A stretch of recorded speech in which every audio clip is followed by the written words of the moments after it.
இலகுவாக முடியும். ஒருவர் கூட்டாக வேலை செய்யும் போது இலகுவாக முடியும். நான் மூன்றாவது விடை செய்யலாம். அடுத்த பாருங்க. குழுவாக வேலை செய்யும் போது ஏற்படும் நன்மைகளில் ஒன்று. அதுக்கு இலகுவா முடியும் என்பது சரி. புரிந்துணர்வு ஏற்படும். நாம் பயன்படுத்தும் பொருட்களை உரிய இடத்தில் வைத்துக் கொள்வதால் ஏற்படுவது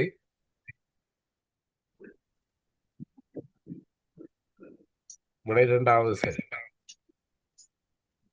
யாதேனும் ஒரு வேலை குறித்த நேரத்தில் வெற்றிகரமாக செய்வதற்கு செய்ய வேண்டியது. நேர சூசிப்படி செய்ய பழகு. அடுத்தது உரிய நேரத்தில் வேலை செய்து முடிக்காமையால் மாணவர் எதிர்நோக்குவது. மூன்றாவது. நேரம் சரி. அடுத்த பாருங்க. ஜெனிஷிதா வாசிங்க ஒரு 10 கேள்வி வரைக்கும். பாடசாலை ஆசிரியர் தரும் வேலைகளை உரிய நேரத்தில் செய்து முடிப்பதனால் கிடைக்கும் வெகுமதி. ஆசிரியர் பாராட்டை பெறுது. ரைட். அடுத்தது நாம் பொது இடங்களில் நடந்து கொள்ளும் முறைகளில் பொருத்தமற்ற முறையாக அமைவது. கண்ட இடங்களில் துப்புதல். Okay, very good. அடுத்தது செயற்பாட்டின் படிமுறைகள் எத்தனை என்று பெண்ணென்று. நூலகத்தில் நடந்து கொள்ளும் முறைகளில் பொருத்தமற்ற செயற்பாடு இது. உரத்தில் பேசி ஏனையோருக்கு இடையூறு செய்தல். Very good. ரைட். அடுத்தது சூரிய நமஸ்காரம் செய்ய வேண்டிய வேலையாது அதிகாலை. அதிகாலை. ஓகே. உடல் உள்ள இயக்க செயற்பாடின் படிமுறைகள் எத்தனை உள்ளன? 5. ஓகே. எனது வகுப்பிற்கும் பாடசாலைக்கும் வீட்டிற்கும் நான் ஒளியாவேன் என்பது எந்த படிமுறையை குறிக்கின்றது?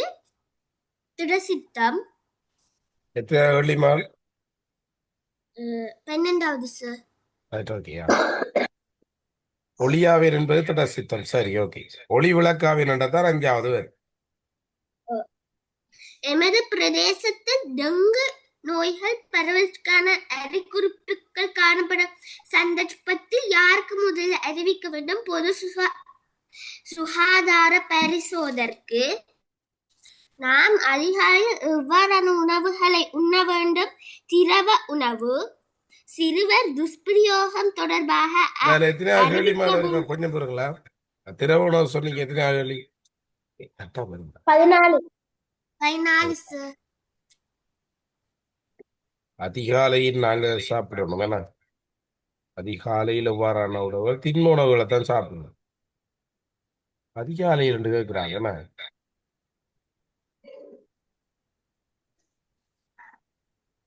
அதில் பிள்ளைகள் கவனிச்சு கொள்ளுங்க. இந்த அதிகாலையில்ன்றதை விட்டுட்டு அதிக வெட்டி போட்டு திண்ம உணவு விடுங்களா. காலையில் நாங்கள் எவ்வாறான சாப்பாடு சாப்பிடுவோம்டா திண்ம உணவு. ஏனண்டா அதிகாலையில் அதுல இல்லை, காலை என்றுதான் இருக்கு.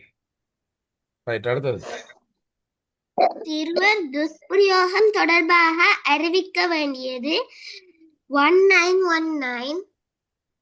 இல்ல 1929. அதுல 119 அவசர போலீஸ், 1919 அரசு தகவல் திணைக்களம், 1929 தான் சரியான விடை. நாம் பாடசாலைக்கு சமூக அளிப்பது தொடர்பான சரியான கூற்று. பாடசாலை ஆரம்பமாகும் நேரத்துக்கு முன்னே உரிய ஆயத்துடன் வருகை தருதல். பின்வருவற்றில் சுய மகத்துவத்திற்குள் அடங்காத செயற்பாடு. பாடசாலை முடிவடையும் நேரம் பற்றி கவனம் செலுத்தி செயற்படும் மாணவர்.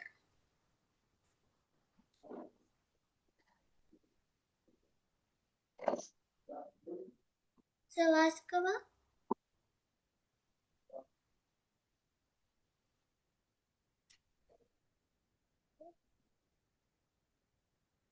வேற யாராவது வாசிக்க போறீங்க? நான் வாசிங்க. மாணவர்களாகிய எமக்கு பாடசாலையில் நல்லது நடக்கவும் நன்மை கிடைக்கவும் யாது செய்ய வேண்டும்? ஆசிரியர் அதிபர் கூறுவதை பின்பற்ற வேண்டும். ஓகே. அடுத்தது நாம் பாடசாலையில் பிரதானமாக மதிப்பளித்து செயற்பட வேண்டியது பாடசாலை சட்டத்திட்டங்களுக்கு. ஓகே. அடுத்தது பின்வருவனவற்றில் பாடம் தொடர்பாக உள்ளுணர்வு உணர்ந்து செயற்பட வேண்டிய விடயம். பாட வேலைகள் மற்றும் நேரத்தை கவனித்து மற்றைய பாடத்திற்கு ஆயத்தமாக வருமானவர்கள். ஓய்வு நேரம் பற்றி கவனம் செலுத்தி செயல்படும் மாணவரா? பாடம் தொடர்பாக உள்ளுணர்வு செயல்பட வேண்டியது. வண்ணத்தி பூச்சி மயிர்கொட்டி விளையாட்டை நினைவுபடுத்திக் கொள்ள இதற்கேற்ப நாம் எவ்வாறாக இருக்க வேண்டும்? வண்ணத்தி பூச்சி போன்றவர்களா இருக்கணும். ஏன்னா 3ஆம் ஆண்டுல அந்த கேம் விளையாடுறதுக்கு ஞாபகம் இருக்கா? Right, okay. அடுத்தது மகிழ்ச்சியை உணரும் சந்தர்ப்பமாக அமைவது. பெருமதியான மகிழ்ச்சி என்று சொன்னா ஆசிரியர் நல்ல பிள்ளை என்று சொல்லக்குள்ளதான் எங்களுக்கு ஒரு பெருமதியான மகிழ்ச்சி வேறு. விளையாட்டு பாடம் பார்க்கும்போது அது பெருமதி இல்லை. ஓகே.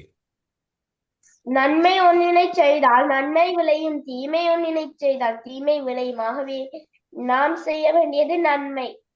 ஓகே. நல்ல வாழ்வை சொல்லி சட்டதிட்டங்களை பின்பற்றி நடந்த வேளையில் நமது உள்ளத்தில் ஏற்படாது வெற்றிடங்களில் வர வேண்டியது எவை? நல்வாழ்வை சொல்லி சட்டத்திட்டங்களை பின்பற்றி நடந்த வேளையில் நமது உள்ளத்திற்கு மகிழ்ச்சியும் பெருமிதமும் வேறு. முதியோர் தொடர்பாக நாம் பின்பற்ற வேண்டிய அணுகுமுறையாக அமைவது முதியோரை மதித்தல். பாடசாலை வரும்போது கூட்டமாக வருவதனால் ஏற்படும் பாதிப்புகளில் ஒன்று விபத்துக்கள் வழிவகுக்கும். அடுத்தது தேசிய கீதம் பாடும்போது கவனமாக நிற்காமையால் ஏற்படக்கூடிய பிரச்சனைகள் ஒன்று நாட்டின் கௌரவத்தை அவமதிப்பதாக அமையும். 2வது விடை சரி. அடுத்தது பின்வருவனவற்றில் பாடசாலையில் அழகை கொடுக்காத செயற்பாடு அழகை கெடுக்காத விஷயம் பூந்தோட்டம் பராமரிக்கல. விடை 3வது சரி. அடுத்தது கொடுக்காத சொல்லுங்க. கொடுக்காத செயற்பாடல்ல கெடுக்காதன்றது வடிவாக்கி பாருங்க. அப்படி என்னாலும் அதான் விட வருமா? பின்வரும் பாடசாலையின் அழகை கெடுக்காத செயற்பாடு. பாடசாலையின் அழகை கெடுக்காதது இருக்கிறேன். கூட்டமாக வேலை செய்யும் போது ஏற்படத்தக்க பொருத்தமற்ற செயற்பாடு.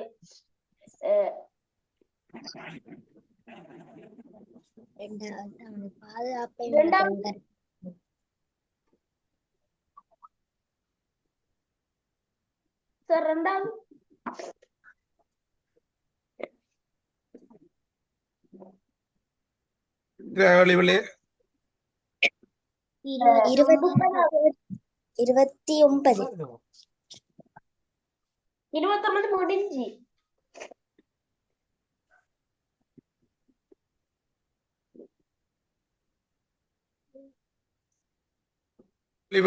கூட்டமாக 29 சார்.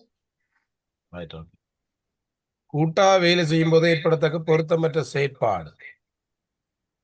2வது நமது வேலைகளை மாத்திரம் கவனம் செலுத்தல். இது திருத்தினாக்கள் இருக்கிறீங்க, விட சொல்லுங்களேன். அடுத்தது பழக்கம் எனும் பாடலடியை துணையாக கொண்டு வகுப்பறைக்கு விரைந்திடுவோம் என்ற வரைக்கு அடுத்த வகுப்பின் அளவை கூட்டிடுவோம். என்ன அளவை பேணிடுவோம். விடை 2வது சரி. இலங்கை தேசிய கொடியில் காணப்படும் இல்லை எது? அரச இலை.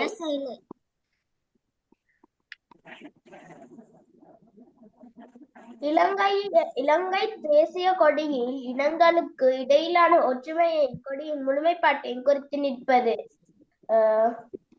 மஞ்சள் நிறப்படி. இலங்கை அரசர் இலச்சனையில் மத்தியில் இருக்கும் வாளேந்திய சிங்கம் அடையாளம் படுத்துவது. சரி, ரைட், ஓகே. கவனித்துக் கொள்ளுங்க. கொஞ்சம் ஃபாஸ்டா பார்ப்போம். விரைவா திருத்திக் கொள்ளுங்க. டவுட்டுகள் என்று சொன்னா கட்டாயம் கேட்டுக்கொள்ளுங்க. ஏன்னா கிளியர் பண்ணிட்டு போகலாம். ஒரு நாளைக்கு 100 கேள்வி தான் டாக்கட். ஏன்னா தனியே இருந்தா கடாண்டு பார்க்கலாம். வாளேந்திய சிங்கம் அடையாளப்படுத்துவது நாடும் கட்டுப்பாடான மக்களும். இதுல தேசிய கொடியில் இருக்கிற சிங்கம் குறிக்கிறது சிங்கள மக்களையா இருக்கு. இலங்கையின் தேசிய கொடியில் செம்மஞ்சள் பட்டி குறிப்பது தமிழ் மக்களை. 2வது விடை சரி. இலங்கையின் தேசிய பறவை காட்டுக்கோழி. 3வது விடை சரி. இலங்கையின் அரசியலமைப்பில் தன்னிறைவை குறிப்பது தர்மசக்கரம் குறிக்கிற என்ன தார்மீகம், நிறைவுடன் சௌபாக்கியமும் செழிப்பும், தன்னிறைவை குறிக்கிறது நெற்கதி. இலங்கை தேசிய விளையாட்டு கரப்பந்தாட்டம். 6 பேர் ஒரு அணியில விளையாடுவாங்க. இலங்கையின் தேசியத்தை இயற்றியவர் ஆனந்த சமரகோன். அது தமிழ்ல மொழிபெயர்த்தவர் மூணாம் நல்லதம்பி புலவர். ஆங்கிலத்தில் மொழிபெயர்த்தவர் CWW கண்ணங்கரா. ஆகவே இதுக்கு சரியான விடை உண்டாகிறது. நமது நாட்டின் சுதந்திர தினம் எப்போது கொண்டாடப்படுகின்றது? பிப்ரவரி 4ஆம் தேதி. இலங்கையின் தேசிய மரம் எது என்று சொல்லி கேட்கிறார்கள். நாகமரம். அதே போல மிகுந்த ஊர்வலம் சிங்களவர்களால் கொண்டாடப்படும். தேசிய இதை தமிழில் மொழிபெயர்த்தவர் மூணாம் நல்லதம்பி புலவர். நமது நாடு குடியரசானது மே 22ஆம் தேதி 72ஆம் ஆண்டு இல்லையா? தேசிய கொடி சிவப்பு நிற பின்னணியில் மஞ்சள் நிற வாழேந்திய சிங்கம் குறிக்கிறது சிங்கள மக்களை. தேசிய கொடியில் உள்ள 4 அரசியல்களை உள்ளடங்காத விடயம் பக்தி. இரக்கம், காருண்யம், திருப்தி பற்றின்மையை தான் குறிக்கிறது. ஆகவே பக்தி என்ற விடை சரி. இலங்கை தேசிய மலர் எது? நீலோட்பலம். தன்னிறைவான ஒரு நாட்டில் சூரியனும் சந்திரனும் இருக்கும் காலம் எல்லாம் அறத்தை பாதுகாத்தவாறு மக்கள் யாவரும் ஓங்கட்டும் என்று சொல்றது தேசிய இலச்சினையின் கருத்து. ஆகவே அந்த இடைவெளியில வர வேண்டியது சூரியனும் சந்திரனும். 3வது விடை சரி. நாகமரத்தின் பூ இதழ்களின் எண்ணிக்கை 4. தளிரின் நிறம் சிவப்பு அல்ல இளம் சிவப்பு என்றும் தரலாம். இலங்கையின் தேசிய விளையாட்டில் ஒரு குழுவில் 6 பேர் இருப்பாங்க. பச்சை நிறம் குறிக்கிறது முஸ்லிம் மக்களையும் ஏனைய இன மக்களை. அதை நோட் பண்ணிக்கொள்ளுங்க. கோலம் போடுதல் தமிழர் இனந்தானே கேட்கிறார்கள். பெசாக்கூடு தமிழர் சிங்களவர். விடை 3வது சரி.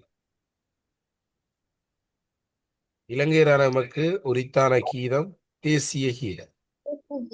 தேசிய கீதம் பாடப்படும் சந்தர்ப்பம் பின்வற்றுள்ளது. தேசிய கொடி ஏற்றிய பின்னர் அல்லது ஏற்றியவுடன் என்றாலும் சரி. கிறிஸ்தவ விழாக்கள் உண்டு நத்தார்.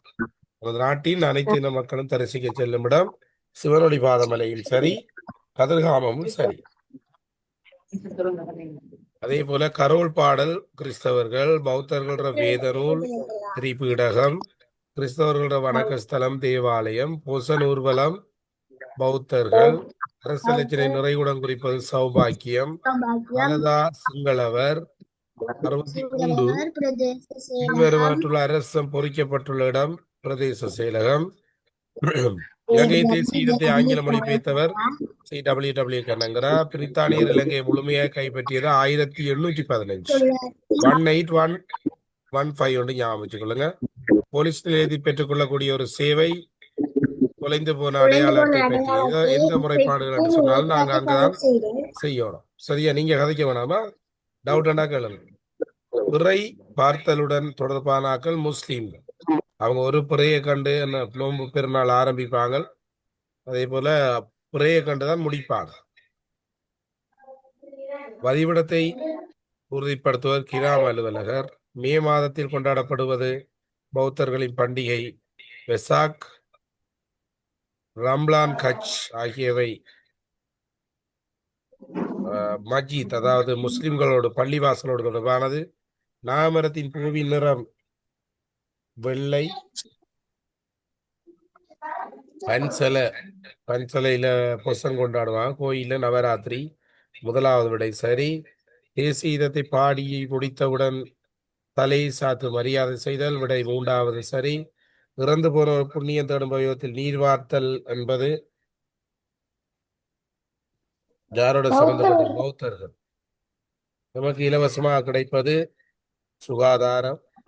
இலங்கையின் மிக நீளமான ஆறு மகாவலி கங்கை 335 கிலோமீட்டர். அது இலங்கையில் ஓடுது. முழுவோட சம்பந்தப்பட்டார்கள் முஸ்லிம்கள். கிராம சேவரால் வழங்கக்கூடியது பதிவிட சான்று. சரி, அதுல நற்சான்றுகளும் அடங்கும். இலங்கையின் சகல இன மக்கள் பிரிவினருக்கும் பொதுவான தினம் சுதந்திர தினம். இலங்கையின் தேசிய இரத்தினக்கல் நீலமாணிக்கம். 3வது விடை சரி. திருமண தம்பதியர் கையில நீர் வாக்குறது சிங்களவர். தேசிய கீதத்தை பாடும்போது உடலை வைத்திருக்க வேண்டிய சரியான நிலை அல்லாதது இலகுவாக உடலை நேரா நிமித்தி வைத்தல் சரி. 2வது விடை சரி. இலங்கை தேசிய கொடிய அரசலட்சணை 2லும் காணப்படுவது வாழேந்திய சிங்கம். 2வது விடை சரி. தமிழ் சிங்கள புத்தாண்டு பௌத்தர்கள் சுபமுகூர்த்த வேளையில் செய்யும் காரியம் நித்திரையில் செல்லுதல். விடை முதலாவது. இலங்கையில் வாழும் பெரும்பாலான கலாச்சாரத்துடன் தொடர்பட்ட இலை வெற்றிலை. சைவர்களுக்கும் வரும் சிங்களவருக்கும் வரும். இறை வழிபாட்டுக்காக தேவாரம் பாடுபவர்கள் சைவ சமயத்தவர்கள். நீர்க்கிடத்துல மோதிரத்தை தேர்றாக்கள் தமிழர்கள். இலங்கை அரசியலமைப்பில் காணப்படும் குறியீடு அல்லாதது அரசை இலை. இலங்கையை இரண்டாவது ஆட்சி செய்த வெளிநாட்டவர் ஒல்லாந்தர். அதுக்கு ஷார்ட்கட் போடலாம் ஒரு ஆட்டம். போர்த்துகீசர், ஒல்லாந்தர், ஆங்கிலேயர். அதே போல இலங்கையின் மரபுரிமையாக கணிக்கப்பட்ட இடம் அல்லாதது கேட்கிறாங்க. அதுல பாத்தீங்கன்னு சொன்னா ஜால தேசிய வனம் இன்னும் கணிக்கப்படல. மற்ற ரெண்டும் கணிக்கப்பட்டிருக்கு. இலங்கையின் மிக உயரமான நீர்வீழ்ச்சி பம்பரகந்த. ஷார்ட்கட் பதுதி. பதுதின்னு சொன்னா பம்பரகந்த உயரமான நீர்வீழ்ச்சி. துன்கிந்த எலும அழகிய நீர்வீழ்ச்சி. இலங்கையில் உயரமாக மரபுரிமையாக கணிக்கப்பட்டுள்ள இடங்களின் எண்ணிக்கை 8. கண்டியில் அபிஷேகம் செய்யப்பட்டு இடம் பிடித்த ஒரு தேசிய வீரர் யாருன்ற சொல்லுங்க பாபு. இலங்கையின் மரபுரிமையாக கணிக்கப்பட்டு இன்னொற்றில் ஒன்று காலிக்கோட்டை. அடுத்த ஆங்கிலேயர் சிறைப்பிடித்து 3வது கபடிப்புலா திசாவுக்கு வழங்கப்பட்ட தண்டனை மரண தண்டனை.